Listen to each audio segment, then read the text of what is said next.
su vida la entregó. En aquella cruz me otorgó la salvación. En aquella cruz Él no se quedó, pues al tercer día de la tumba se levantó. Para nosotros, como cristianos, es muy común escuchar una palabrita que se menciona casi en todos los servicios. Esta palabrita es comunión, y esta palabra proviene del vocablo griego koinonía, que tiene el significado de una relación o de un contacto íntimo y estrecho. La Biblia nos menciona que es importante tener comunión los unos con los otros como creyentes, pero también nos menciona la importante necesidad de tener comunión con Dios. De tal manera, como un hijo tiene comunión con el Padre, así nosotros debemos buscar tener comunión con Dios. La comunión, esta palabrita, la relación íntima con Dios, es un concepto básico en nuestra vida como cristianos. Entendemos y sabemos que para tener comunión con Dios debemos leer la Biblia. No solo leerla, sino también meditarla, estudiarla, buscar la dirección del Espíritu para entenderla, para interpretarla. Además de leer las Escrituras, la oración ocupa un papel importante porque es la manera en la que nosotros podemos hablar con Dios. A través de la palabra Dios nos habla a nosotros, y a través de la oración nosotros le hablamos a Dios. De manera que la oración y la lectura de la Biblia son algo que deben ir acompañados, siempre juntos, para poder tener esta comunión con Dios, esa comunión especial, estrecha. Además, podemos añadir el ayuno.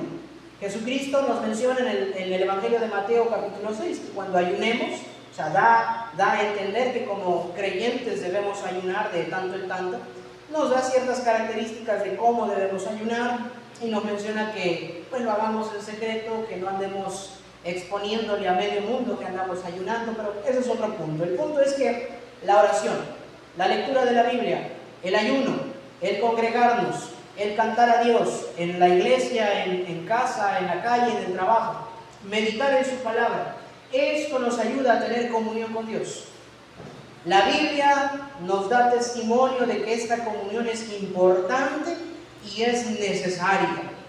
Mencionamos algunos versículos, como por ejemplo el Salmo 42, que nos menciona el salmista: como el ciervo brama por las corrientes de las aguas, así clama por ti, oh Dios, el alma mía. Mi alma tiene sed de Dios, del Dios vivo. El Salmo 63 vuelve a expresar el anhelo del salmista, en donde dice: mi alma tiene sed de ti y mi carne te anhela. Toda la Biblia nos expresa que un verdadero creyente siempre va a tener el anhelo y la necesidad de tener comunión con Dios, de estar en la presencia de Dios. Pero ya que hemos entendido, y que creo yo que todos entendemos esto, que es importante, que es básico, y que quiero confiar en que tú lo haces, tú lo llevas a cabo en tu vida, hay una pregunta interesante: ¿por qué es tan importante tener comunión con Dios? ¿Por qué? ¿Por qué la Biblia insiste mucho con eso? ¿Por qué en cada predicación, en cada mensaje que escuches, te vamos a invitar nosotros como pastores a que leas la Biblia, a que ores en tu casa? Te vamos a invitar a que no dejes de congregarte como la Escritura nos exhorta. ¿Por qué es tan importante tener comunión con Dios? Bueno, durante los próximos minutos es sobre eso que quiero hablar. La importancia de tener comunión con Dios. Y vamos a utilizar una de las tantas historias de la Biblia. Esta historia tiene que ver con un hombre que es muy conocido, es admirado, es respetado y ocupa un lugar en el Antiguo Testamento. Acompáñame al primer libro de Reyes y posiciónate en el capítulo 19. Primer libro de Reyes, capítulo 19. El primer libro de los Reyes, capítulo 19. Tomando el ejemplo de Elías en esta parte de las Escrituras, te vamos a dar a entender que hay tres razones por las que es importante tener comunión con Dios, al menos en el tiempo de estudio que hemos tenido y para este mensaje. Puede haber muchas más, claro que las hay, pero tomando el ejemplo de Elías en esta parte de la Escritura, tenemos 3 razones por las cuales es importante tener comunión con Dios, y estas razones las vamos a ir explicando a lo largo del mensaje. Pido a la congregación local que me preste toda su atención durante los próximos minutos, y de igual manera a los que hoy nos miran por medio de la pantalla, busquemos centrar nuestra atención en este mensaje. Es un mensaje que llevamos mucho tiempo preparando, lo queríamos dar desde hace un mes, pero por la Santa Cena o porque llegó otro mensaje o por las prisas, fue un mensaje que se fue cocinando, diríamos nosotros, a fuego lento, casi se nos quema, pero ya por fin hoy lo vamos a poder dar a conocer. Así que pues confiamos que este mensaje pueda ser de bendición para nuestras vidas, y de igual manera pídele a Dios, pídele al Espíritu que hable de una manera personal a tu vida. Vamos a comenzar con esto, y la primera razón por la que es importante tener comunión con Dios, querida iglesia, es porque a veces perdemos el rumbo. Es importante tener comunión con Dios porque a veces perdemos el rumbo. Los primeros versículos del capítulo 19 del primer libro de Reyes nos introducen lo siguiente. Dice la Escritura que cuando Acab, un hombre, el rey en ese momento, un rey perverso que ocupaba el trono en Israel, cuando Acab le dio la noticia a su esposa Jezabel de lo que Elías había hecho en el monte Carmelo, más adelante explicaremos qué fue lo que hizo para quienes no saben, y de cómo había matado a los profetas de Baal, entonces Jezabel, en un arrebato de ira, le envía un mensaje al profeta Elías, y el mensaje era sencillo de comprender. El mensaje decía lo siguiente: si a esta hora mañana, dice Jezabel, yo no he hecho tu persona como tú pusiste a mis profetas, así me hagan los dioses a mí y aún me añadan. Era una amenaza de muerte. Es una amenaza en donde Jezabel está dejando en claro que busca la muerte del profeta Elías. El versículo 3 nos dice que Elías, al ver el inminente peligro de este aviso, de esta amenaza, salió de Jezreel, fue a otro lugar, dejó a su criado, a su siervo, a su acompañante, lo dejó ahí, y de ahí en adelante decide caminar un día por el desierto, sin rumbo, sin provisiones y sin ninguna compañía. De tal manera que caminó todo un día y llegó hasta un enebro, un arbusto. Y en ese arbusto él se sentó al lado de ese arbusto, debajo de ese arbusto, sobre una piedra. Y este profeta llegó a exclamar una de esas oraciones que son crudas, que son difíciles de digerir cuando nos encontramos bien. Cuando nos encontramos bien nunca pensamos en dar este tipo de oraciones delante de Dios. Pero el profeta en este estado le pide al Señor la eutanasia a través de su oración. Basta ya, Jehová, quítame la vida.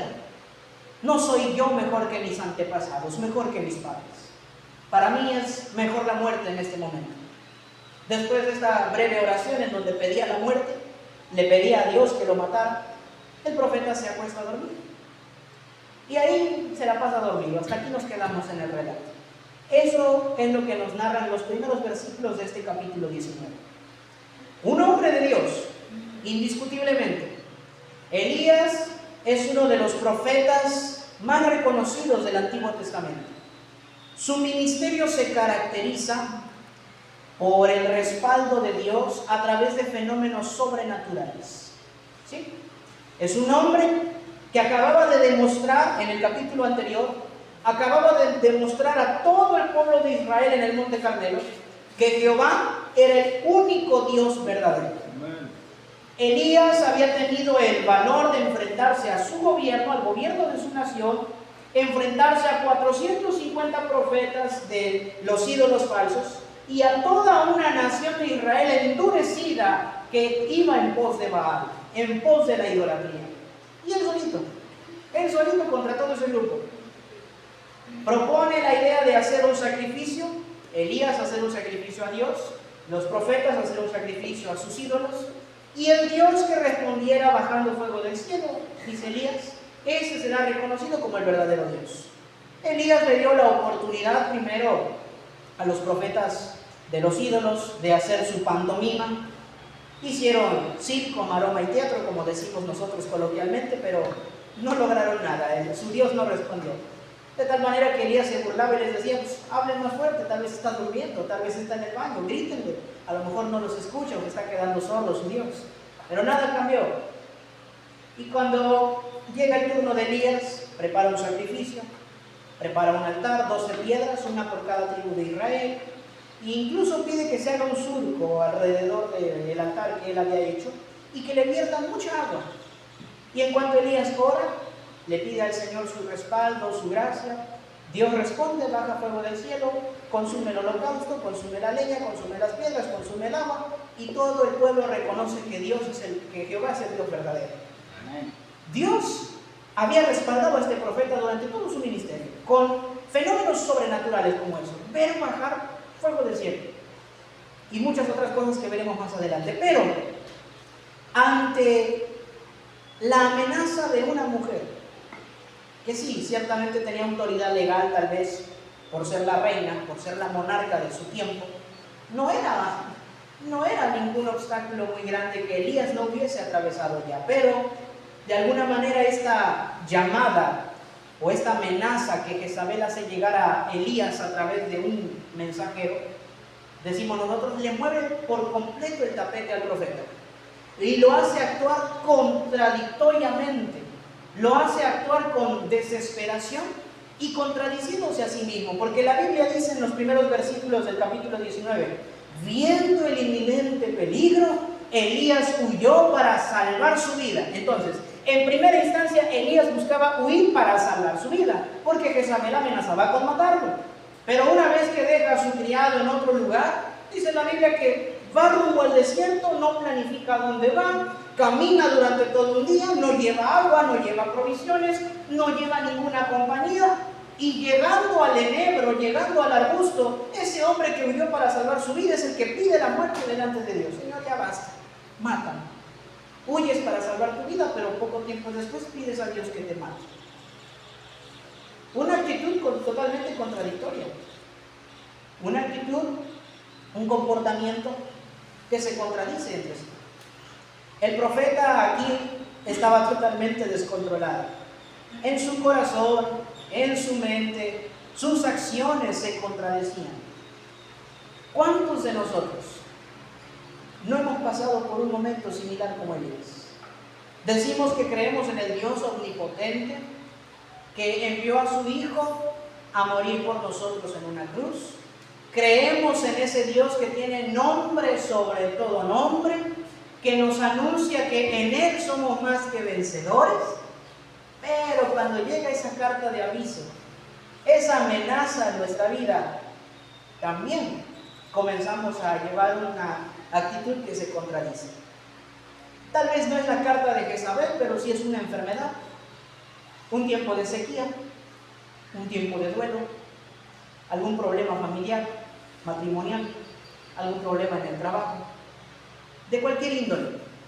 Un problema que tal vez en nuestro sano juicio diríamos, eso no representa ningún obstáculo ni para mí, ni para el Dios al que sirvo. Pero cuando se hace presente ese mensajero que dice, te quiero matar, quiero acabar con tu vida, a veces, aunque decimos creer en ese Dios omnipotente, o sea, todopoderoso, en ese Señor Jesucristo en el que creemos que murió y resucitó, y que nos dice a través del apóstol Pablo en Romanos, somos más que vencedores por medio de aquel que nos amó, a veces también nuestros pies tambalean y tomamos decisiones que se contradicen.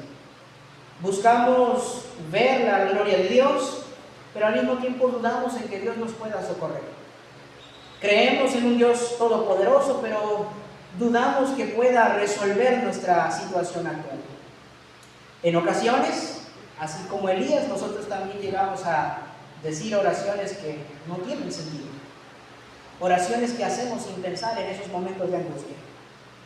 A veces nos burlamos de Elías, ¿no?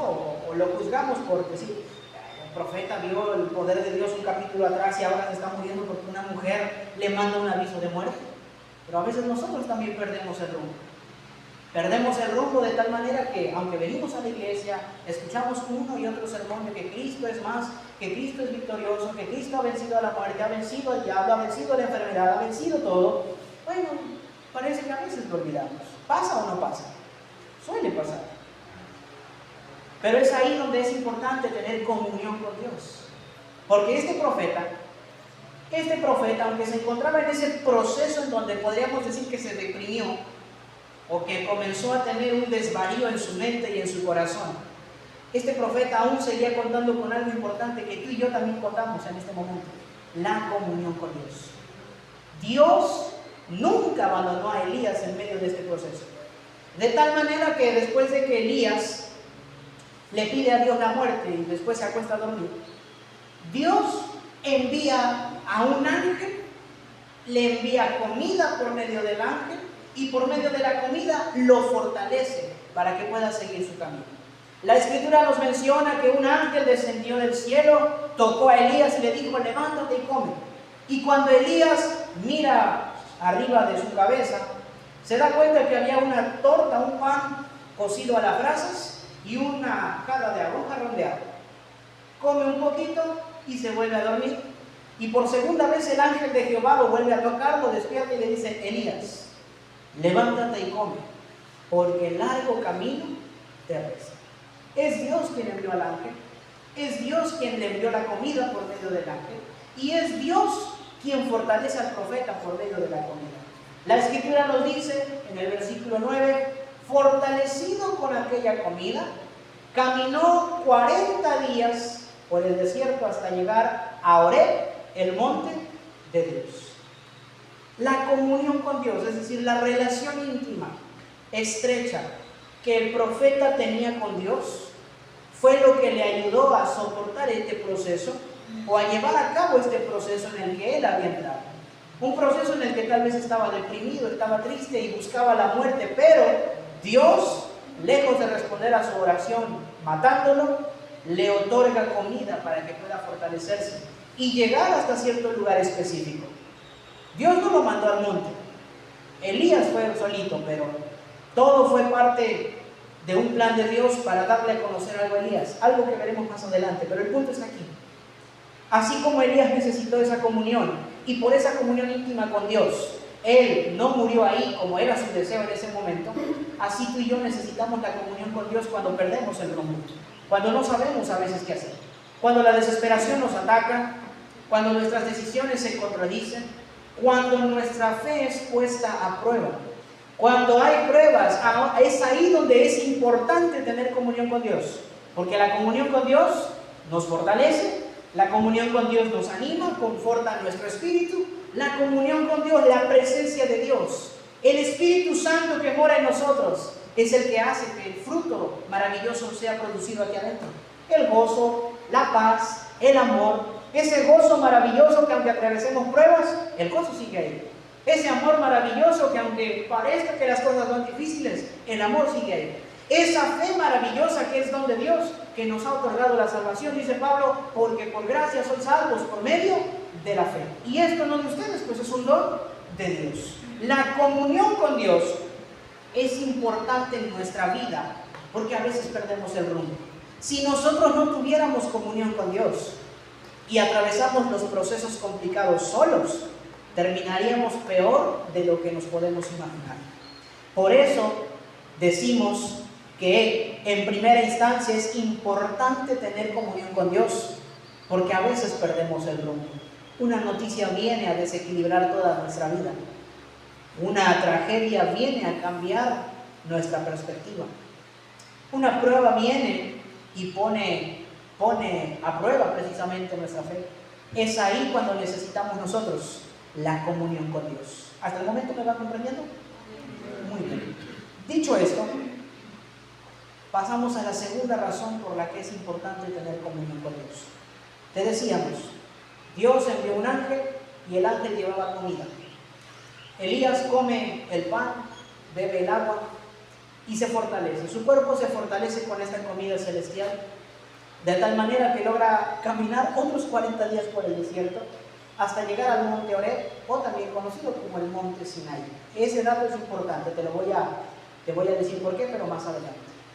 Llegando al monte Horeb, entra en una cueva, y es aquí donde Dios se le presenta a Elías y le hace una sencilla pregunta. ¿Qué haces aquí, Elías? Yo no te mandé para acá. Yo te dejé en otro lado. Yo no te dije que vinieras a este monte. ¿Qué haces aquí? ¿Por qué estás aquí?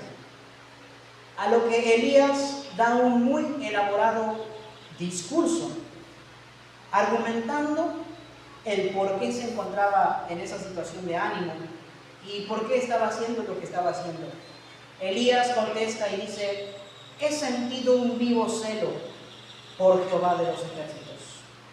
Me duele que Israel ha derribado tus altares, ha matado a espada a tus profetas. Se han desviado de ti, dice Elías. Todos se han desviado. Y además tus profetas han sido asesinados por ellos. ¿Y qué crees? Dice, la cereza del pastel. Solo quedo yo. Y lo peor es que ahora me buscan a mí para matarme. Esta respuesta se repite 2 veces. Primero aquí, y más adelante cuando Dios le vuelve a hacer la misma pregunta, vuelve a contestar con eso. A mí me gusta una versión, la manera en la que lo parafrasea. La respuesta de Elías en esa versión dice: mira, Señor, es que yo he tratado de servirte lo mejor que he podido. Soy el único fiel que queda en todo Israel. Todo Israel ha olvidado tu ley, tu pacto. Se han ido en pos de los Baales.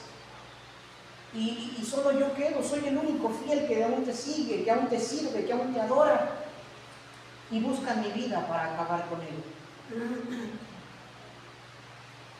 Ante esta respuesta del profeta, Dios continúa con su plan. El plan de Dios consistía en darle una lección a Elías. Una lección de la misma manera como un padre le trata de dar una lección a su hijo. Con sabiduría, pero también con un gran amor. Con una gran paciencia. La Biblia nos dice que después de escuchar el argumento de Elías, Dios le dice: mira, Elías, sal a la entrada de la cueva y ahí preséntate delante de mí, delante de Jehová, le dice el Señor. Elías le hace caso, sale como que no queriendo de la cueva, y aquí Dios permite que ocurran 3 fenómenos sobrenaturales. 3 fenómenos sobrenaturales. El primero que podemos ver, el primero de los fenómenos sobrenaturales es un viento fuerte. Dice la Escritura, un viento que sacudió el monte y que logró romper piedras gigantes de ese mismo monte. Un viento fuerte, un viento poderoso y terrorífico, un viento abrasador, un viento que era descomunal. Ningún ser humano salía vivo de un viento como ese. Después del viento se nos menciona un terremoto que sacudió el monte, un terremoto que se sintió a gran escala, desconocemos la magnitud, pero fue un terremoto. Y después del terremoto, un fuego, no sabemos de qué manera, pero un fuego apareció de la nada en frente de Elías, tal vez, o alrededor, en el cielo, no lo sabemos, pero 3 fenómenos sobrenaturales: un viento recio, un terremoto y un fuego. La Biblia dice, no dice, pero se nos deja claro que Elías ve estas manifestaciones como algo normal. La Biblia establece que en cada una de esas 3 cosas había algo peculiar. Y cada que menciona el viento, el terremoto y el fuego, se nos añade ese dato interesante que no debemos olvidar. Dice, vino un viento, pero Jehová no estaba en el viento. Vino un terremoto, pero Dios no estaba en el terremoto. Después hubo un fuego, pero Dios no estaba en el fuego. 3 manifestaciones sobrenaturales del poder de Dios. Indiscutiblemente es el poder de Dios. Pero la Escritura añade que Dios no iba en medio de estas manifestaciones. Dios no estaba en el viento, Dios no estaba en el terremoto, Dios no estaba en el fuego. Pero Elías se había acostumbrado a estas manifestaciones sobrenaturales que ya no le provocaban asombro, ya no le provocaban sorpresa, ya no le provocaban temor. Se había acostumbrado a estas manifestaciones el profeta. Es aquí donde introducimos nuestra segunda razón por la que es importante tener comunión con Dios. Y es importante porque la comunión con Dios nos permite conocer más al Dios que adoramos. La comunión con Dios, la comunión constante, nos permite conocer a ese Dios maravilloso al que tú y yo adoramos, ese Dios en el que tú y yo creemos. Lo he dicho siempre, desde que lo escuché en una predicación me ha gustado añadir esta frase cuando hablo acerca de esto.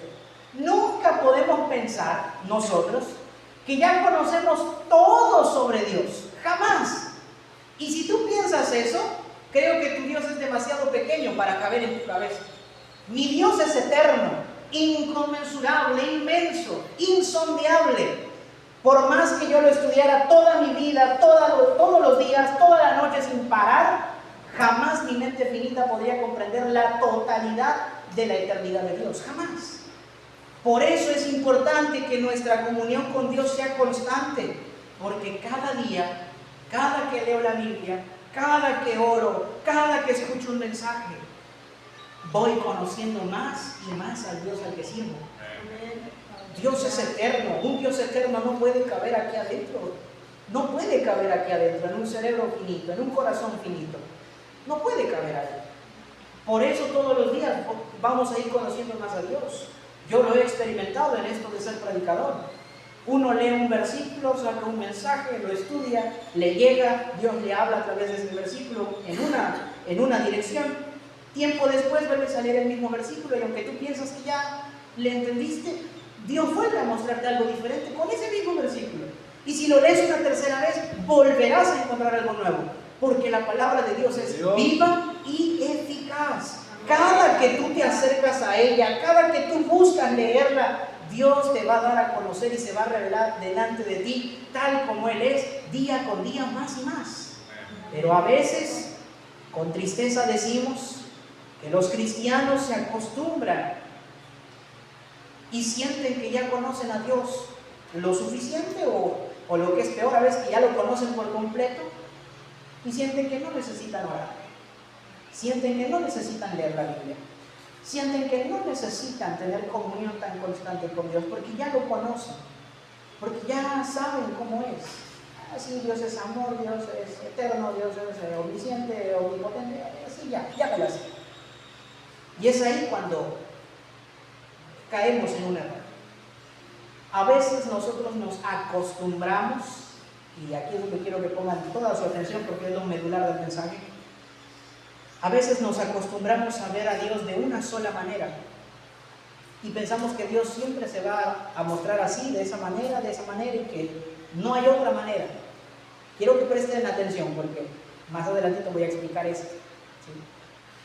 Porque cuando digo que Dios se manifiesta de varias maneras, puede entenderse como un poco liberal, pero no voy por ese punto. Permítanme y síganme en esta explicación. Dios llevó a Elías, o permitió que Elías llegara al monte Horeb, o también conocido como el monte Sinaí, el monte de Dios, por una sencilla razón. Es un dato significativo. Para los judíos este monte era un emblema, un símbolo, algo majestuoso, maravilloso. Para el pueblo de Israel el monte Sinaí es muy importante. ¿Por qué? Porque en el monte Sinaí, en el monte Horeb, en el monte de Dios, el Señor se dio a conocer al pueblo de Israel, otorgándole sus leyes a Moisés, para que Moisés le diera a conocer la ley al pueblo. ¿Qué era lo que Dios demandaba del pueblo? Su conducta, su carácter, su vocabulario, su mente, su vida, su dieta inclusive, en el caso de los judíos, del pueblo de Israel. Dios se dio a conocer al pueblo que había sido 430 años esclavo en Egipto. Se dio a conocer en este monte. Y en nuestro caso, a veces también es necesario volver a un monte especial, pero en nuestro caso no es el monte Horeb, no es el monte Sinaí. En nuestro caso es el monte del Calvario. En nuestra vida como cristianos es importante siempre de una manera constante acudir al monte del Calvario. ¿Por qué al monte del Calvario? Porque en el monte del Calvario se ve expresada la gracia y el amor de Dios en el sacrificio perfecto de Cristo. Porque a partir de ahí, de ese sacrificio que hubo en el monte del Calvario, de cómo el Hijo de Dios derramó su sangre por cada uno de nosotros, de ahí entendemos que inicia esa manera en la que Dios se dio a conocer a cada uno de nosotros. El soberano, el Rey de Reyes, se dio a conocer como aquel que busca una relación con nosotros, como un padre y con un hijo. Por eso, de entre tantos títulos que Dios tiene, me dice a mí, te dice a ti: yo soy tu padre, tú eres mi hijo. Todo esto es posible desde el momento en el que Cristo fue crucificado en el monte del Calvario. Y a veces nosotros tenemos que también volver a ese monte del Calvario. En pocas palabras, volver a recordar que es gracias a ese sacrificio efectuado en ese monte que hoy tú y yo podemos ser hijos de Dios, que hoy tú y yo tenemos esa libertad y privilegio de tener comunión con Dios. Así como Elías fue llevado al monte Sinaí, a veces Dios permite que nosotros volvamos al monte del Calvario y recordemos cómo fue posible, cuál fue el método para que hoy podamos ser hijos de Dios, o sea, el sacrificio de Cristo. Así que, después de esto, vuelvo a decirte, Elías se había acostumbrado a estas manifestaciones de poder. Volviendo al relato, el fuego no lo sorprendió, el viento recio tampoco, el terremoto tampoco, estuvo acostumbrado.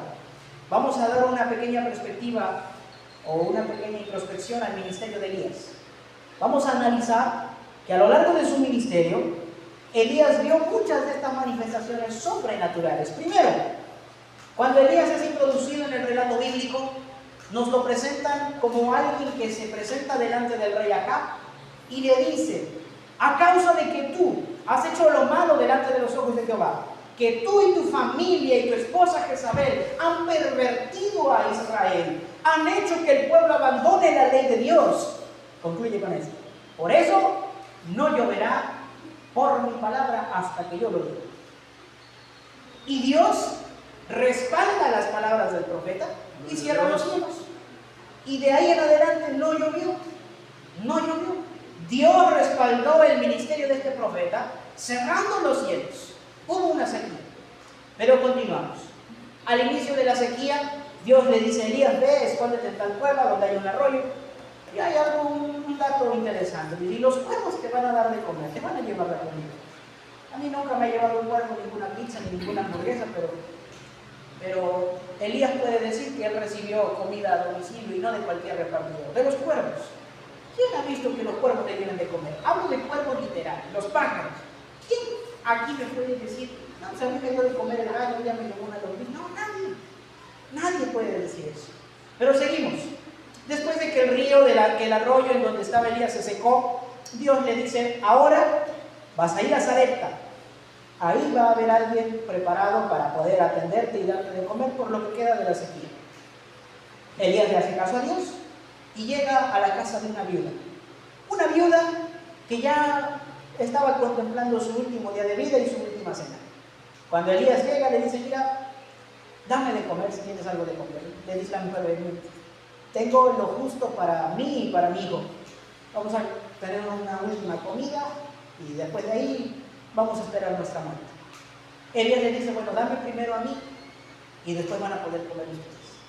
Y vemos que aquí Dios provee milagrosamente de la comida, del aceite, tanto para la viuda como para su hijo y para Elías durante todo el tiempo que duró la sequía, de ahí en adelante. Otra vez, Dios respalda el ministerio de este profeta de una manera sobrenatural. El aceite, que era poquito, apenas para unos cuantos panes, para uno tal vez, fue suficiente para darle de comer a 3 personas durante no un día, sino muchos días. Dios vuelve a respaldar al profeta con un fenómeno sobrenatural, como multiplicar un aceite que ya era apenas un chorrito. Luego de aquí, el hijo de la viuda muere. El hijo de la viuda muere. Elías lo lleva al segundo piso, ora por él y el niño resucita. Dios sigue respaldando al profeta con cosas sobrenaturales. No nos quedamos aquí.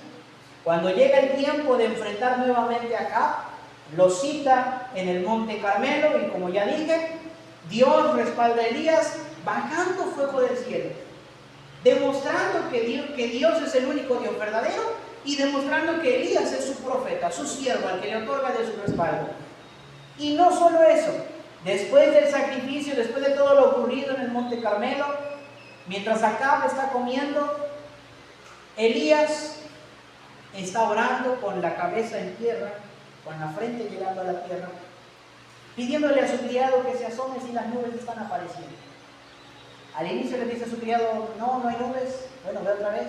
Bueno, ahora se ve una nubecita chiquita como la palma de un hombre. Bueno, ve y dile a Acab que se prepare, que se suba a su carruaje, porque si no lo va a agarrar la lluvia y no lo va a dejar ir a su casa. Cuando Elías vuelve a orar, después de ya todo esto, Dios vuelve a abrir los cielos y la lluvia, y comienza a llover. Y un detallito que a veces ignoramos es que Dios le permitió a Elías ser el primer flash de la historia. La Biblia dice que una vez que comienza a llover, Acab se sube a su carro y va a toda velocidad a Jezreel, el lugar donde él vivía. Pero en cuanto Elías ve que la lluvia comienza, ojo que él sigue en el monte Carmelo, él sigue orando en la cima. Acab ya lleva ventaja en su carruaje, tirado por al menos 2 caballos. La Biblia dice que Elías, en el último versículo del capítulo 18, Elías se vistió bien, en pocas palabras, se subió su ropa, se agarró bien, se preparó, y Dios le dio poder para ir corriendo, alcanzó el carruaje de Acab, lo dejó y llegó primero que él a Jezreel. Yo no me imagino al primer flash, iba corriendo rapidito el hombre. Muestras sobrenaturales del poder de Dios. Gloria a Dios. Elías se había acostumbrado a esta faceta de Dios, ese Dios poderoso, ese Dios con un poder escandaloso, con un poder que no se esconde, con muestras de poder sobrenatural, fuego que cae del cielo, aceite que se multiplica, el poder para darle supervelocidad a un hombre ya adulto, para ganarle a un carruaje tirado por caballos, el poder de que un muerto sea resucitado, el poder de que los cielos fuesen cerrados y abiertos en cuanto Elías orara. Elías se había acostumbrado a estas manifestaciones, pero podemos decir que le faltaba conocer una faceta de Dios que no conocía en su totalidad. Dios conocía al Dios poderoso, al Dios de un poder escandaloso, pero le faltaba conocer a ese Dios de paz, a ese Dios de calma. Por el ministerio de Elías y por el contexto histórico en el que se encuentra, el tiempo en el que le tocó vivir, es claro que Dios respaldó su ministerio con algo sobrenatural, con gran poder, con gran gloria. Pero Dios también le tuvo que enseñar al profeta que no solamente se manifiesta como alguien poderoso, escandaloso y estruendoso, también puede presentarse como alguien de paz, de calma, de tranquilidad, que no necesita gritar mucho.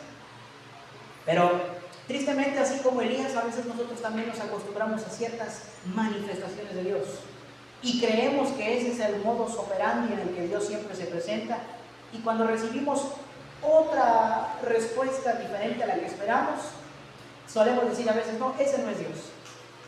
Dios no haría eso. Dios no se comporta así. Te voy a dar algunos ejemplos de a qué me refiero cuando digo que a veces nos acostumbramos a ciertas manifestaciones de Dios. Lo primero es lo que hoy se tiende a predicar. Hay muchas iglesias o mega iglesias que hoy predican que Dios te quiere bendecir, que Dios te quiere prosperar, Dios quiere darte el carro que quieres, la casa que quieres, la suegra que quieres. Dios te quiere bendecir. Todos sus planes son de riqueza. Así que mucha gente escucha ese tipo de mensajes en esas mega iglesias y incluso les dicen al final, ven y pacta con Dios. Hasta que yo vea el sobrecito aquí, hasta que yo vea el sobre de dinero, hasta que yo vea los $1,000, los $1,000 aquí, voy a orar por ti. Tú podrás pactar con Dios y podrás reclamar tu bendición. Sorpresa, la gente cree en todo esto, entrega su dinero, algunos entregan sus carros, sus casas, esperando esa bendición que el predicador, que el profeta, que el apóstol promete. Nunca llega. Nunca llega. Y lo que se suele decir por parte de estos falsos predicadores es que o no tienes suficiente fe o que tienes que dar un poquito más. Que no es suficiente lo que estás dando y por eso la bendición se detiene. Convengamos algo. La Biblia es clara y dice que realmente Dios tiene buenos planes para nosotros. Dios se muestra como alguien que provee, como alguien que según su gracia puede enriquecernos si así lo desea. Abraham salió de Ur de los Caldeos sin tener nada y Dios lo fue enriqueciendo a medida que pasaba el tiempo. Jacob salió de su hogar sin tener nada, pero logró hacerse de ganado, de una familia, logró crecer y prosperar. El apóstol Juan le dice al hermano Gallo en su segunda o tercera carta, no recuerdo: amado, yo deseo que seas prosperado en todo. Convengamos en que hay parte de verdad en esto. Dios es un Dios que busca el bienestar para sus hijos, es cierto. Pero no es cierto que puedes pactar con Dios, que puedes reclamarle a Dios diciendo: quiero un carro y lo quiero ya porque ya ofrendé, porque ya dije. Eso no es bíblico, eso no está en la palabra de Dios. Pero muchos predican eso, y cuando una persona que asiste a ese tipo de iglesias, donde solo se predica prosperidad, cuando una persona atraviesa tiempos de necesidad, cuando una persona atraviesa un momento de escasez, cuando es llevada a un desierto económico tal vez, se tiende a decir: no, ese no es Dios, es tu falta de fe, es el diablo, pero ese no es Dios.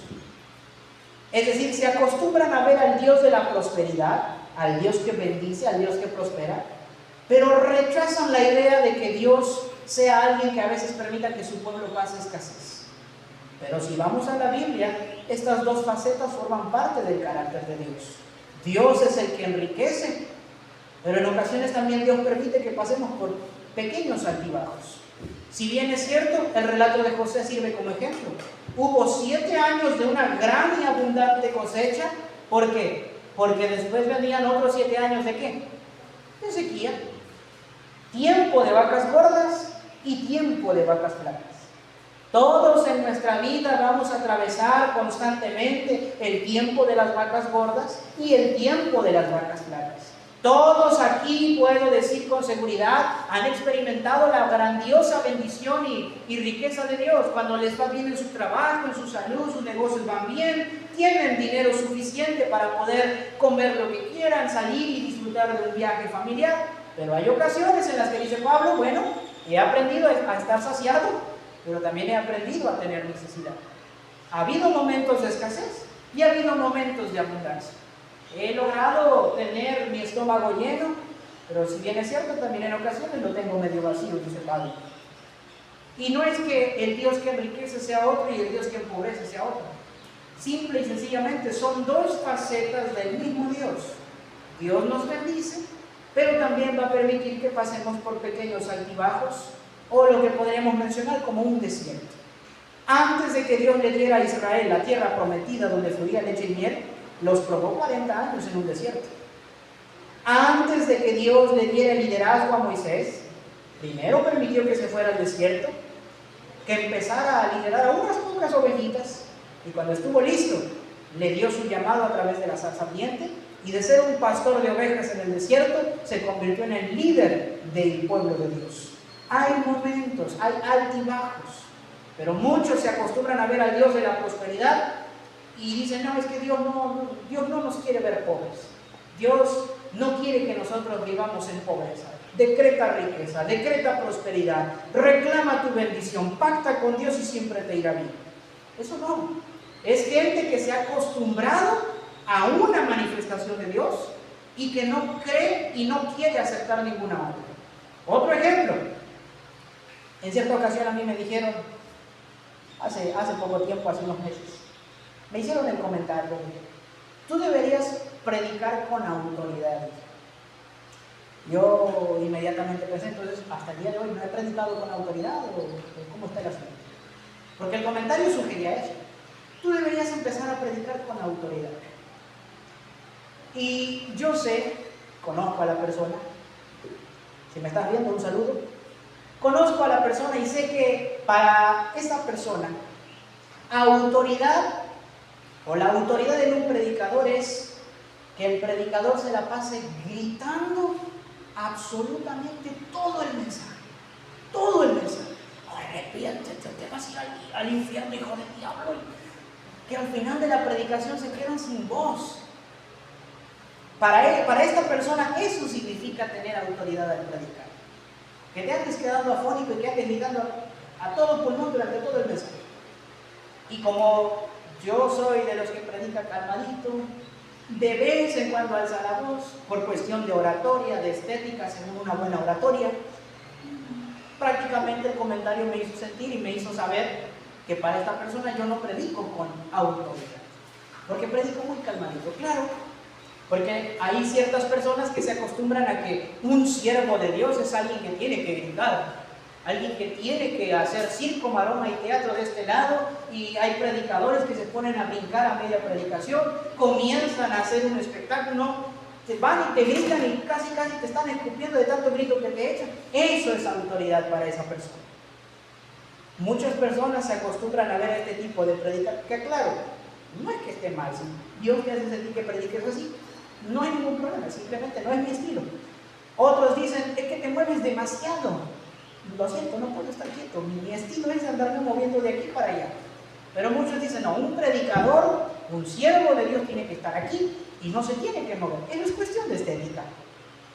El moverme o no moverme aquí no implica que sea o no sea un predicador. El que yo grite o hable despacio durante todo el mensaje o sepa modular mi voz por medio de la oratoria, no implica si soy o no soy un siervo de Dios. Y de ahí no radica la autoridad.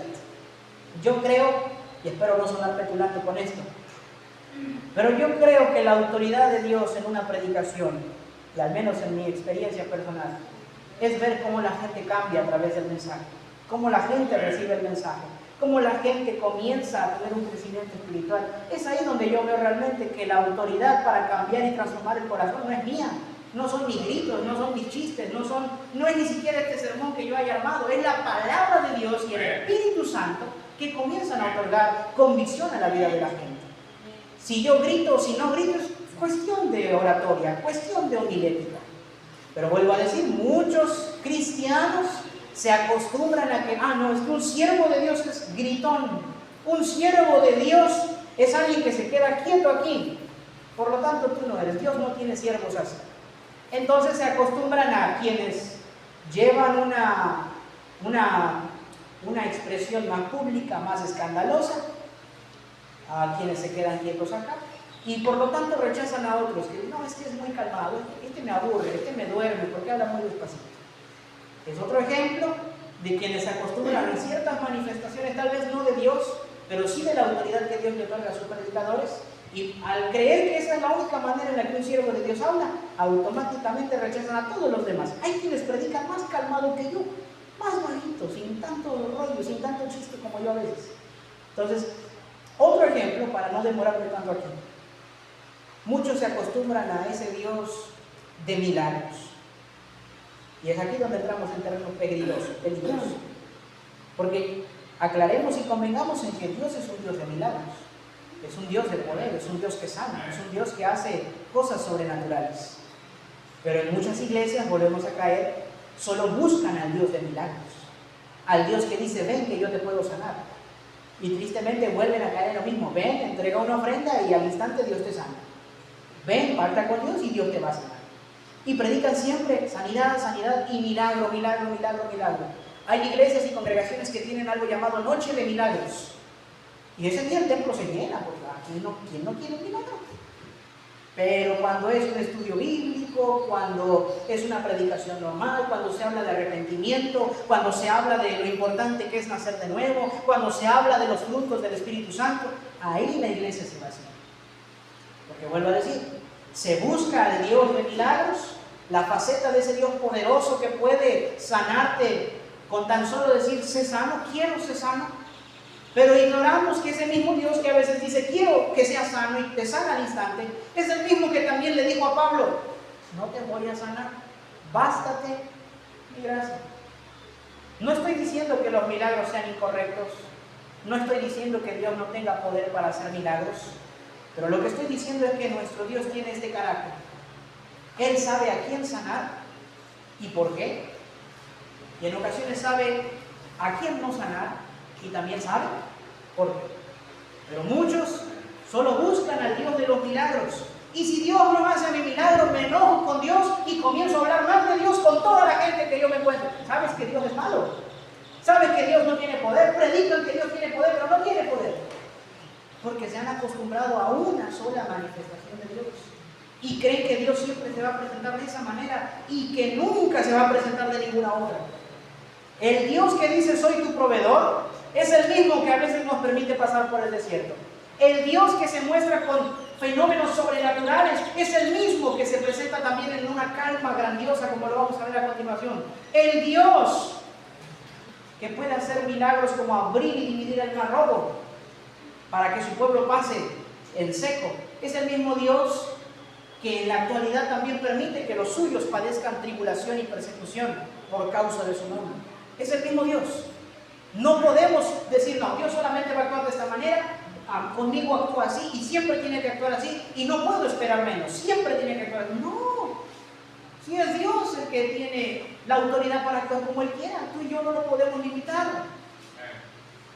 Y como Elías, a veces necesitamos volver al Calvario, volver al monte donde todo comenzó para nosotros, para que Dios nos dé a conocer que Él se presenta de la manera en la que Él quiere y como quiere.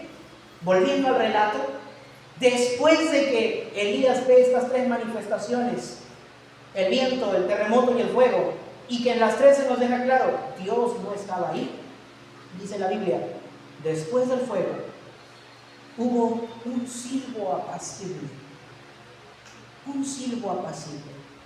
y con algo diferente. Dios sí estaba en este silbo apacible. Y el profeta se logró percatar que al instante utilizó su ropa para cubrir su rostro, porque tenía temor, porque sabía que en ese silbo apacible sí estaba Dios. El temor y la reverencia volvieron a él. Se cubrió el rostro por temor y reverencia, porque en las otras vio algo que estaba acostumbrado a ver. Pero cuando el silbo apacible se hizo presente, el profeta comenzó a sentir temor otra vez, un temor por Dios. Comenzó a sentir reverencia delante de su presencia, de ese Dios santo. Una manifestación totalmente distinta a la que Elías estaba acostumbrado. Elías estaba acostumbrado al escándalo, a lo estrepitoso, al fuego que desciende del cielo. Pero Dios le dijo y le dio a entender, mira muchacho, yo me puedo presentar como algo escandaloso, como un viento, como un fuego, como un terremoto, pero también puedo presentarme como un silbo apacible. Y en todos sigo siendo el mismo Dios. Sigo siendo el mismo. La versión traducción al lenguaje actual no dice silbo apacible. Esta versión dice, se escuchó el delicado sonido del silencio. Suena raro, sonido, silencio, ¿cómo es que el silencio tiene sonido? Pero hay una gran verdad en eso. Se empezó a escuchar el delicado sonido del silencio. Es decir, luego de tanto ruido, de tanto estruendo por esas manifestaciones, llegó un silencio que se podía escuchar. ¿Cómo es posible eso? Un silencio que se podía escuchar. En Illinois, Minnesota, Estados Unidos, hay algo conocido como la cámara del silencio. ¿Sí? Es una cámara que fue especialmente diseñada para poder probar una teoría. Esta teoría se conoce como el sonido del silencio. Esta cámara ha sido desarrollada con características específicas. Por ejemplo, su diseño es cúbico.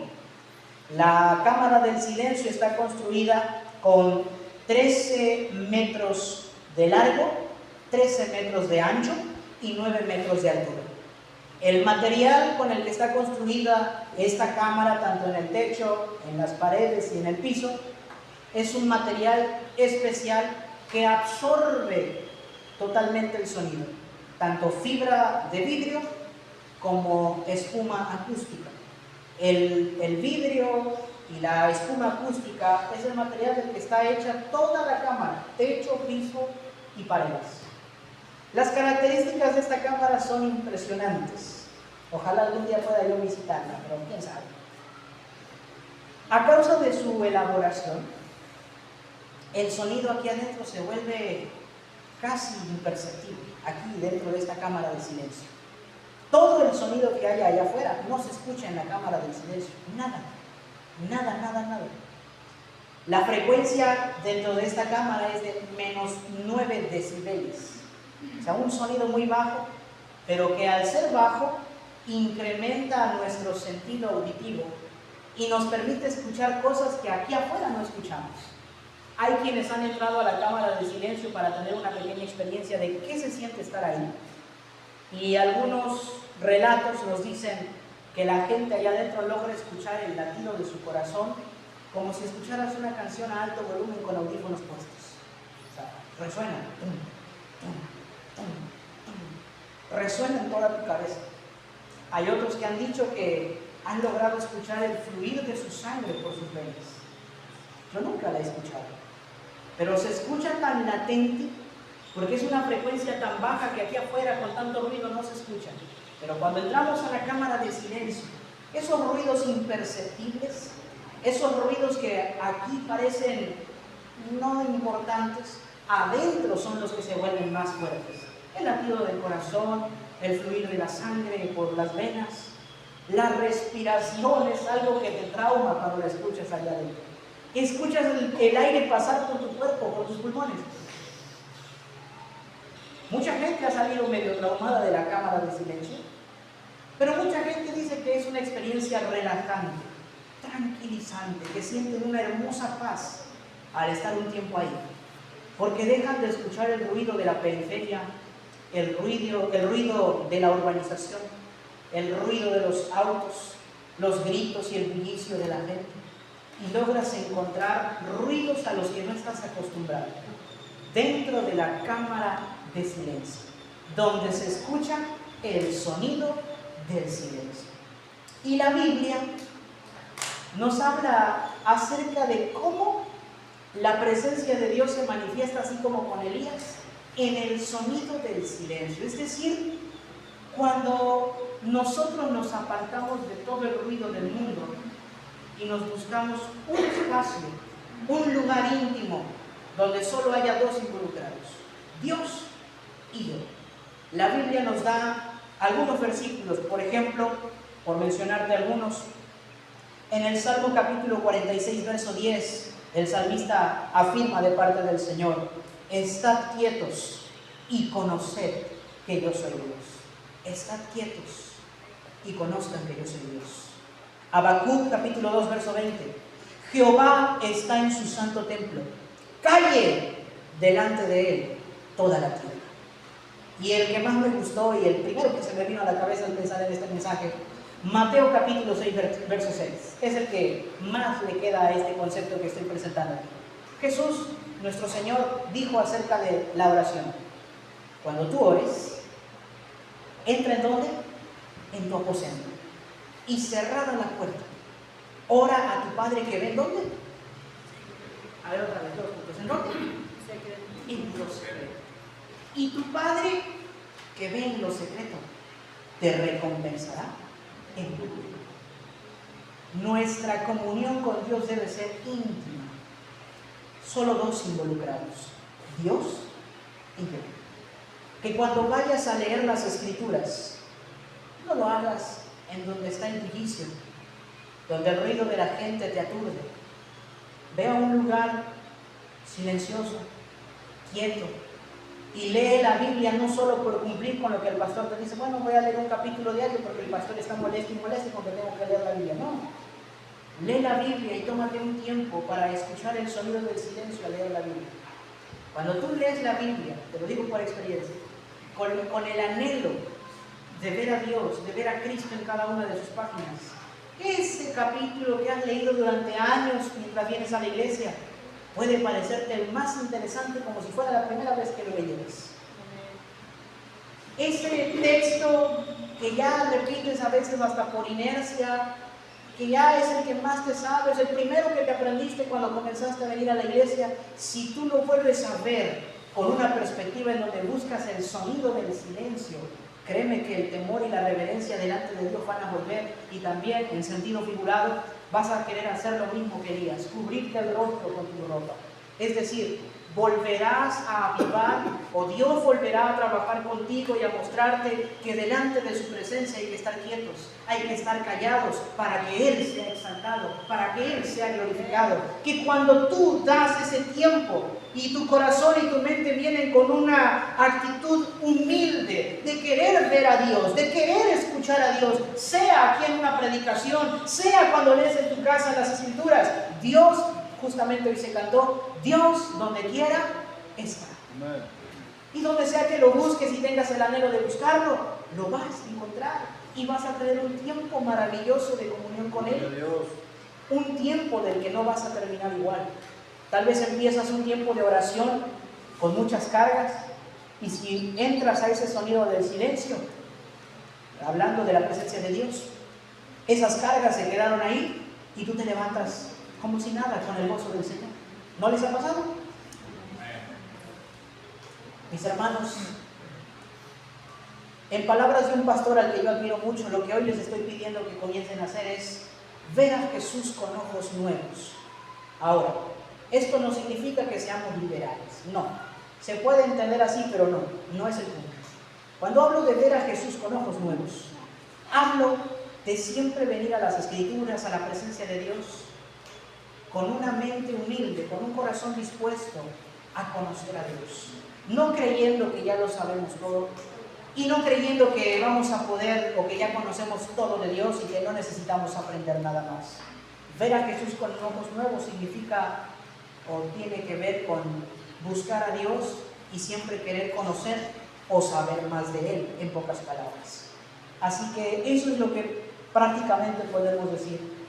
Que por eso es importante tener comunión con Dios en segundo lugar, porque la comunión con Dios, esa comunión íntima, en lo secreto, en el silencio, donde solo Dios y tú están presentes, esa comunión te ayuda a conocer más al Dios al que tú y yo adoramos, más al que tú y yo servimos. Así como Elías logró reconocer que Dios no solo se presenta de manera escandalosa, Dios también se puede presentar de una manera pasible y sigue siendo el mismo Dios. Y después de esto, volviendo a nuestro relato, en los últimos versículos, Dios le dice a Elías lo que tiene que hacer. Mira, Elías, vas a ir por el desierto camino a Damasco, y llegando a ese lugar vas a ungir al nuevo rey de Siria, vas a ungir al nuevo rey de Israel, y ya que lo pides, vas a ungir al que va a ser profeta en tu lugar, Eliseo. Ellos tres van a tener un propósito. Quien logre escapar de la espada del primero, del rey de Siria, va a ser acabado por la espada del rey de Israel. Y quien logre escapar de la espada del rey de Israel va a ser acabado por la espada de Eliseo. Entonces Dios, después de esta comunión maravillosa que Elías experimentó en el monte Horeb, Dios le vuelve a asignar un propósito y un trabajo al profeta que ya se quería morir 40 días antes, que ya buscaba la eutanasia. Y además Dios le da a conocer que no es la última copa en el desierto. Le dice, mira, Elías, no eres tú solito. Hay 7,000 personas en todo Israel que aún retienen su integridad, que no han doblado sus rodillas ante Baal y que tampoco lo han besado. Tengo a 7,000 personas fieles que aún me siguen buscando a mí. No está solito. Dios. Todo esto fue con el fin de que Elías se entendiera, comprendiera que ese Dios maravilloso y todopoderoso también es el Dios de la calma, que Dios le otorga paz. De Jezabel no se vuelve a hablar más. La amenaza que lanzó Jezabel no se vuelve a mencionar. Elías poco después se vuelve a presentar delante de Acab, le vuelve a profetizar de parte de Dios. La amenaza quedó en un mensaje que un hombre le dio a otro hombre y que no llegó a más. Simple y sencillamente eso. Entonces, la tercera razón por la que es importante tener comunión con Dios es porque le da sentido a nuestra vida. Vuelvo a decir, Dios le dio a Elías otro trabajo, vas a ungir a 3 personas, y le dio también a conocer que no era el único que sufría. Esas otras 7,000 personas también sufrían a causa de mantener su integridad y de no adorar a los Baales, de no ir acompañando a todo el pueblo en la idolatría, sino que se mantenían santos para Dios. No era el único que estaba sufriendo, le dice Dios a Elías. Y en nuestro caso también, Dios nos creó de manera especial. Cuando Dios creó a los peces, le habló al mar. Y por eso un pez fuera del agua se muere. Cuando Dios creó la vegetación, le habló a la tierra. Y por eso una planta que es sacada de ahí se marchita y se muere. Pero cuando Dios creó al hombre, no le habló a la tierra, no le habló al agua, no le habló a nadie, se habló a sí mismo. Y por eso un hombre separado de Dios vive muerto en delitos y pecados. Y un cristiano que no tiene comunión con Dios es un cristiano que no va a poder hacer nada. Así como dijo el Señor Jesús en Juan 15, separados de mí, nada podréis hacer. Por eso tener comunión con Dios es importante, le da sentido a nuestra vida. Él es nuestra vida, Él es la fuente de la vida eterna. Él es el camino, Él es la verdad, Él es la vida. Nadie puede llegar a la presencia de Dios si no es por Jesucristo. Entonces, tener comunión con Dios es importante porque Él es el que le da sentido a nuestra vida. Así que, mis hermanos, mediante el ejemplo de Elías podemos ver las 3 razones por las que es importante tener comunión con Dios.